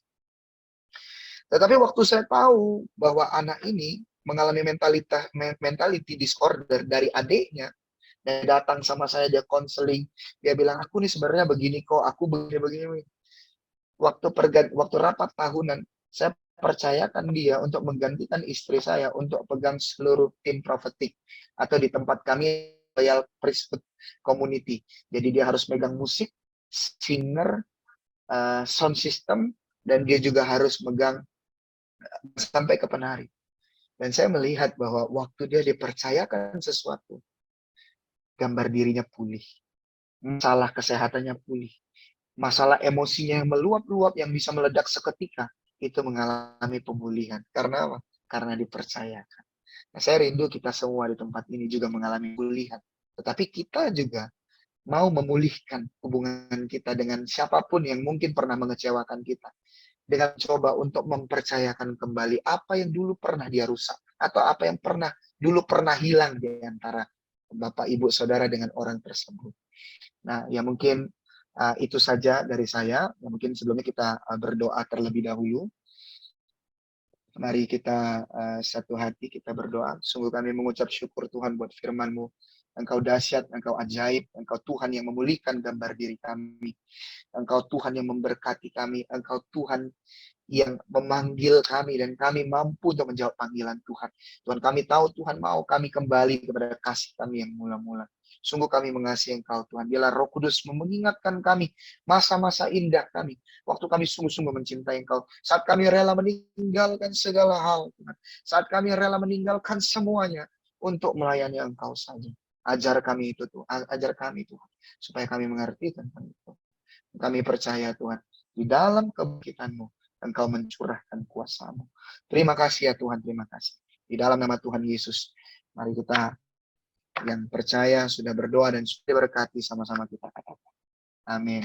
Makasih Pak, Bu buat kesempatannya. Tuhan berkati. Ya, terima kasih buat hambanya Pastor Aditya Perdana Wijaya yang sudah membagikan berkat firman Tuhan. Ya, bukan secara kebetulan ya, karena memang besok juga di Pelita Terang Bangsa saya diberi kesempatan kepada Ibu Elis Jana untuk itu juga Yohanes 21 ayat 1 sampai 3, tapi dalam tema yang berbeda ya. Waspada pada masa transisi. Yohanes 21 juga, Pak. Jadi ini jadi kayak cerita bersambung ini. Besok jam 6 sore, ya linknya itu sudah ada di kolom chat ya, kolom chat. Ya, kita diundang semua oleh Ibu Pendeta Elis Jana yang hadir pada saat ini dari Pelita Terang Bangsa, dan saya besok yang akan menyampaikan firman Tuhan. Datanya sama dari Yohanes 21 juga, teman-temannya berbeda, tapi tetap juga berkaitan, jadi cerita bersambung. Dan kita diberkati pada hari ini, bagaimana kebangkitan, ya, the power of resurrection, Jesus, yang memampukan kita untuk percaya bahwa tidak ada yang mustahil di hadapan Tuhan, dan sesuai dengan kehendak Tuhan. Kemudian saya juga tanggap juga, bagaimana kita harus ingat kasih yang mula-mula, dan kemudian kuasa kebangkitan memulihkan gambar diri kita, ya, dan banyak lagi yang Tuhan sampaikan melalui hambanya Pastor Aditya Perdana Wijaya pada malam hari ini. Kita akan lanjutkan nanti dalam bincang-bincang, dan sebelumnya kita berdoa syafaat oleh Ibu Grace, dan nanti setelah doa syafaat dilanjutkan dengan doa penutup dan doa berkat. Setelah doa berkat baru kita bincang-bincang, ya, karena mungkin ada yang mau beristirahat setelah doa berkat, ya, kita berikan kesempatan, tapi kita lebih dahulu doa syafaat. Sebelumnya kita, atau ada yang mau didoakan? Bu Grace, monitor nggak Bu Grace? Shalom Bu Grace. Shalom Bu Grace. Ya, mungkin ada yang mau didoakan pada malam hari ini. Kita juga doakan terus kesehatan Pak Pendeta Hendra Winata, ya, supaya cepat pulih dari sisa-sisa stroke lah saya katakan, ya, supaya bisa lagi melayani untuk misi ke daerah-daerah seperti dilakukan waktu sehat. Ada lagi permohonan doa, Bapak Ibu? Ya, kita doakan semua anggota komunitas ilahi, dan kita doakan juga besok ibadah Pelita Terang Bangsa jam 6 sore waktu Indonesia Barat. Ya, ada di kolom chat, ya, supaya Tuhan memberkati. Kita angkat satu pujian, silakan Pak Di. Kita doa syafaat, nanti setelah habis doa syafaat dilanjutkan doa berkat oleh hambanya Bapak Ones, ya. Tuhan memberkati. Ya, baik. Puji Tuhan, hati saya terus bergetar, ya. Sukacita untuk dengar kebenaran firman, untuk kembali kepada kasih mula-mula. Luar biasa, saya diberkati hari ini. Sepanjang saya dengar kebenaran firman Tuhan ini, satu syair, lagu, melodi, pujian yang kita kenal, saya ingin ajak Bapak Ibu nyanyikan dalam kondisi apapun Bapak Ibu saat ini ada, untuk kita alami kembali kasih mula-mula kita kepada Bapa kita.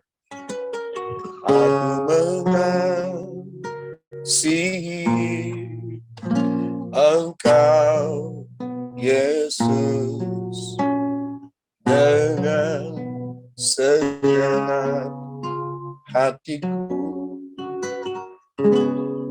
Aku mengasihi Engkau, Yesus, dengan segenap jiwaku.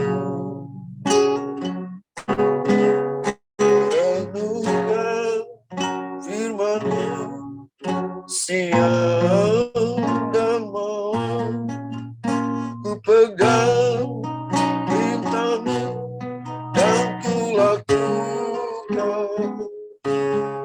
Engkau tahu, ya Tuhan, tujuan hidupku hanyalah untuk menyenangkan hatimu.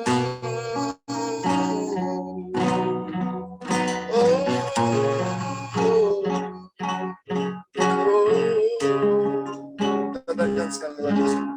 Aku mengasihi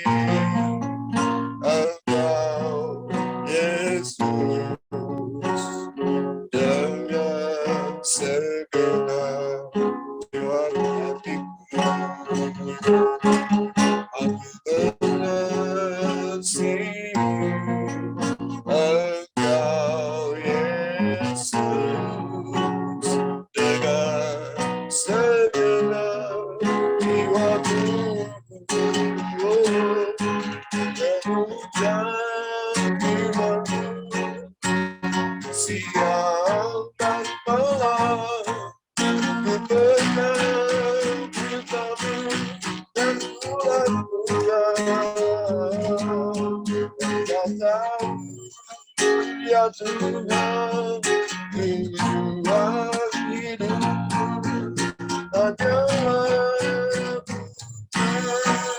menyenangkan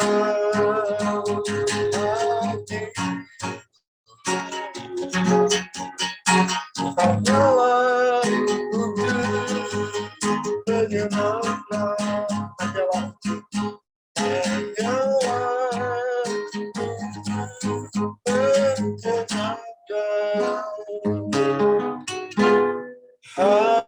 hatiku.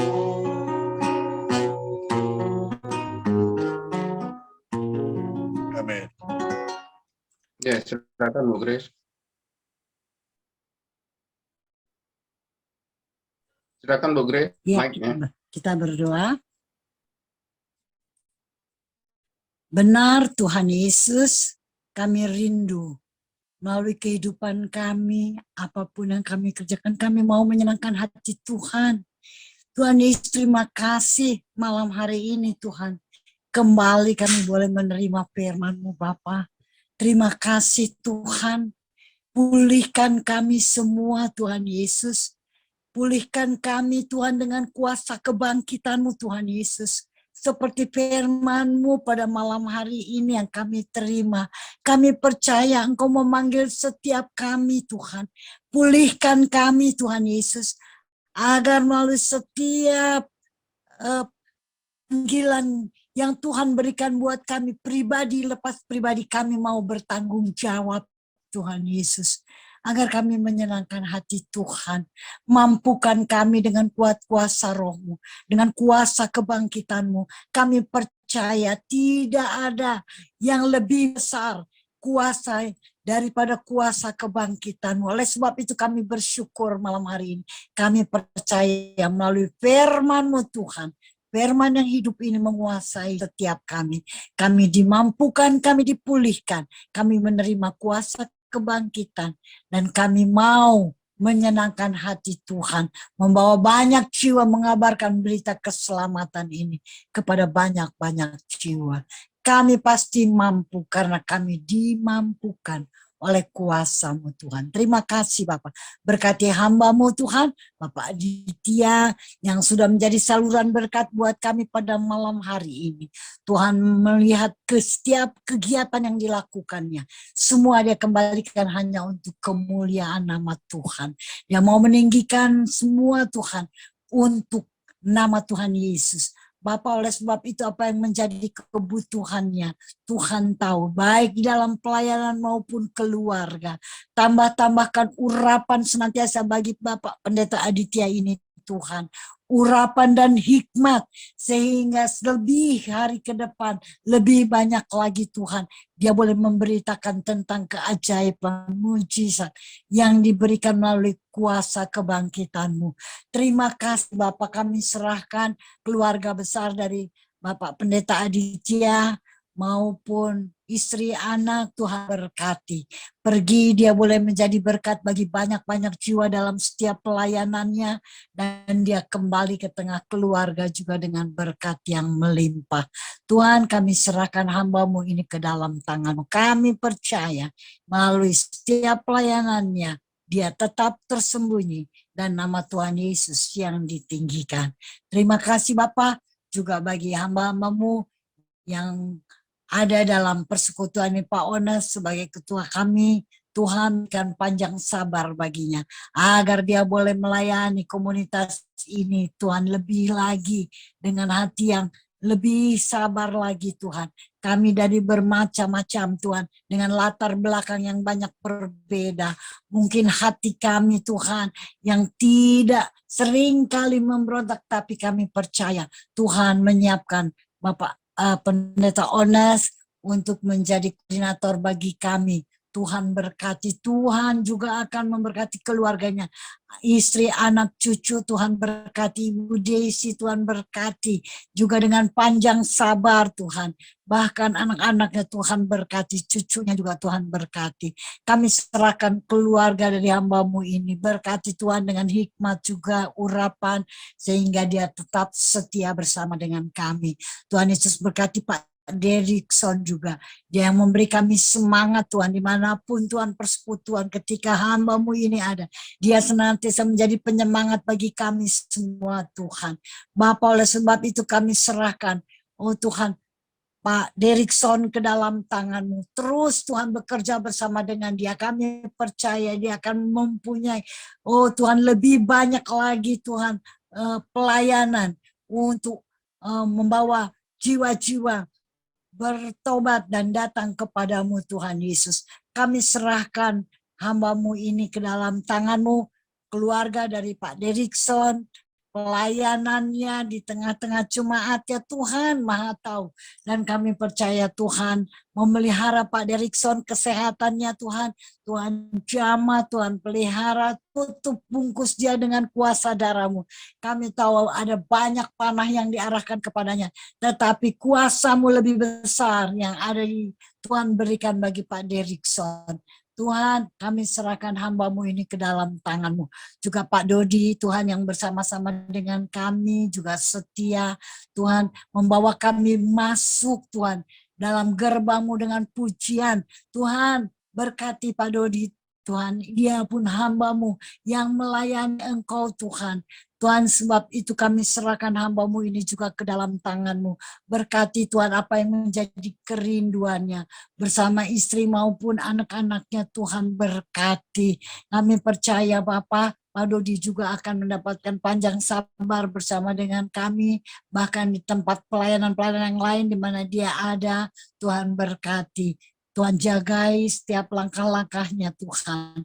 Kami serahkan Pak Dodi maupun keluarganya, Tuhan berkati. Kami serahkan juga Pak Hendra Winata, Tuhan, sebagai hamba-Mu yang sering kali melayani jauh, Tuhan, naik turun gunung, Tuhan, dengan bermacam-macam kendaraan yang dipergunakannya. Tuhan Yesus, dia mau melayani Tuhan dengan tubuh, jiwa, dan roh, dengan tulus dia melayani Engkau, Tuhan. Saat ini tubuhnya dalam keadaan lemah, Tuhan jamah. Kami percaya dia harus istirahat Tuhan. Tapi kami percaya tetap dia boleh menjadi berkat dengan cara-Mu Tuhan. Berkati Tuhan apa yang menjadi kerinduannya. Tetap Tuhan, kami percaya dia akan kembali sehat, dia akan kembali perkasa dan kembali terjun di dalam pelayanan.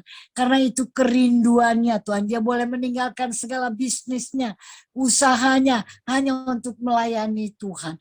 Dan kalau saat ini Tuhan izinkan dia beristirahat, kami percaya satu saat dia akan kembali dipulihkan. Firman-Mu mengatakan kuasa kebangkitan-Mu pada malam hari ini menyembuhkan Pak Hendra Winata juga. Dan dia akan kembali Tuhan terjun di dalam pelayanan. Kami serahkan hamba-Mu ini, jamah dari atas kepala hingga kakinya. Tuhan, alat-alat yang dipergunakan untuk kesehatannya, ini hanya alat, tapi kuasa-Mu yang menyembuhkan Pak Hendra Winata. Kami serahkan hamba-Mu ini ke dalam tangan-Mu. Berkati istri, anak, cucu juga Tuhan. Kami semua Tuhan yang ada di komunitas ilahi pada malam hari ini.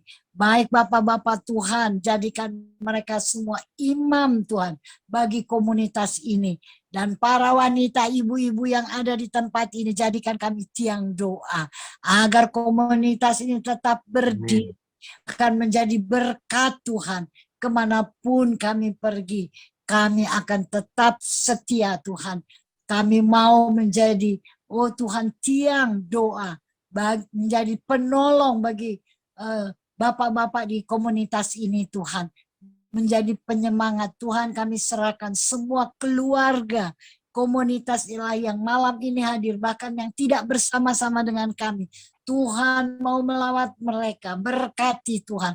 Biarlah firman yang kami terima pada malam hari ini sampai juga kepada mereka yang tidak sempat hadir. Ubahkan kami Tuhan, ubahkan kami. Baik bapak-bapak, ibu-ibu yang malam hari ini, pulihkan kami Tuhan. Di tempat tugas kami masing-masing, kami mau mendapatkan, oh Tuhan, kuasa. Sehingga kami boleh menerima kembali kasih mula-mula itu menggebu-gebu dalam kehidupan kami Tuhan Yesus. Mampukan kami dengan kuasa-Mu Tuhan. Kami tidak dapat berdiri dengan kemampuan kami sendiri, tapi kami percaya kuasa-Mu Kau curahkan bagi kami. Terima kasih Bapa, terima kasih untuk komunitas pada malam hari ini Tuhan Yesus. Kami percaya firman itu akan memampukan kami yang kami terima pada malam hari ini. Berkati juga Bapak-bapak pemimpin kami, Bapak Presiden Jokowi maupun wakilnya dan para menteri yang membantu.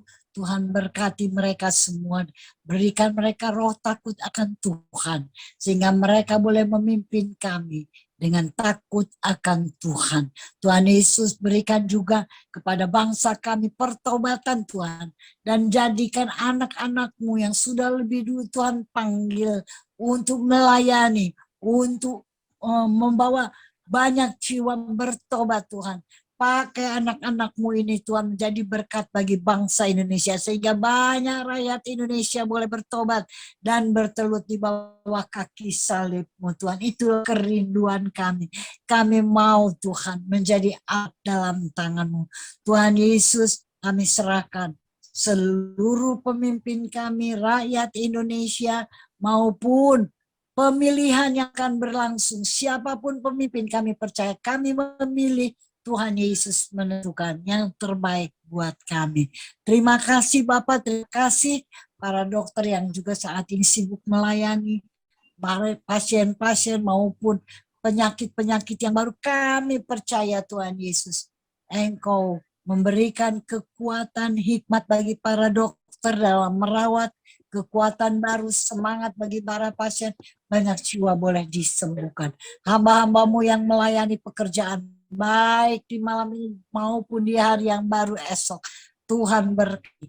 Biarlah hamba-Hamba-Mu ini juga boleh melayani dengan tidak memandang denominasi, tapi mereka mau melayani Injil yang adalah kekuatan Allah yang menyelamatkan. Kami percaya Tuhan Yesus, banyak hamba-Hamba-Mu yang akan melakukan perbuatan-perbuatan besar agar nama Tuhan Yesus ditinggikan. Terima kasih Bapak. Inilah doa dan ucapan syukur kami. Kami akan berpisah, tapi Tuhan Yesus menyertai setiap kami, keluarga kami. Dalam tidur malam ini juga Tuhan, kami percaya Tuhan memberkati kami dalam tidur kami, sehingga kami akan bangun dengan tubuh yang sehat, yang segar, kembali memuliakan nama Tuhan. Terima kasih Bapak. Kami serahkan seluruh ucap syukur kami malam hari ini hanya di dalam nama Tuhan Yesus. Haleluya. Haleluya. Kita akan terima berkat Tuhan dari Pak Pendeta Ones. Mari Pak Ibu, kita angkat tangan kita, terima berkat dari Tuhan. Berkat yang berlimpah-limpah telah dicurahkan oleh Tuhan kepada kita semua, dan kasih yang besar dari Yesus Kristus telah hadir di dalam kehidupan kita semua. Dan juga penyertaan dari Roh-Nya yang kudus, yang manis, hubungan dengan Tuhan, menyertai kita mulai sekarang sampai Maranatha, bahkan sampai selama-lamanya. Di dalam nama Tuhan Yesus, dan semua yang sudah diberkati, sama-sama kita katakan amin. Amin. Amin. Tuhan berkati kita. Terima kasih. Kita percaya doa-doa kita sudah dikabulkan oleh Tuhan. Pujian, firman Tuhan, bahkan doa-doa kita